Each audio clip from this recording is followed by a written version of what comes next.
नमस्कार मंडळी, मी सार्थवाह. आज मी तुम्हाला ॲक्सी मशीन बद्दल काहीतरी सांगणार आहे.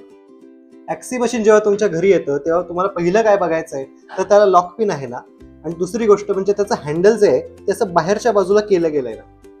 ही ती लॉक पिन जी अशी बाहेर करता येते आणि तशीच आत घालता येते.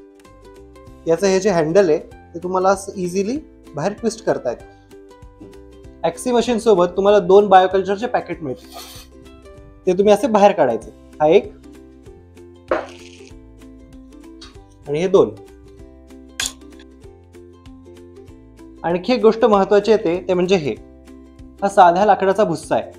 आपल्या कंपोस्ट मध्ये जर का पाण्याचं प्रमाण जास्त झालं ना तर ते चिखलासारखं दिसायला लागतं. कचऱ्यातच काही पाण्याचे काही अंश जास्त गेले असतील, डाळ असेल, आमटी असेल, ओलसरपणा जास्त झाला असेल, त्याच्यात खूप पाणी झाल्यामुळे त्याला एरिएशन नीट होत नाही.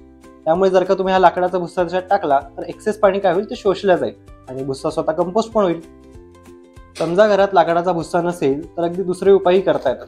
म्हणजे तुमच्याकडे कोकोपीट असेल तर ते टाकता येतं. अगदी गव्हाचा कोंडा असेल ना तर तोही टाकू शकता, किंवा पीठ, तेही पाणी शोषून घेईल. हे सगळं जरी तुम्हाला टाकायचं नसेल तर तुमच्या घरी कोरोगेटेड पेपरचा काही बॉक्स आला असेल तर त्याचे छोटे तुकडे करून पण तुम्हाला टाकता येतात. तेही पाणी शोषून घेतात, कंपोस्ट मधलं मॉइश्चर लेवल बॅलन्स करतात.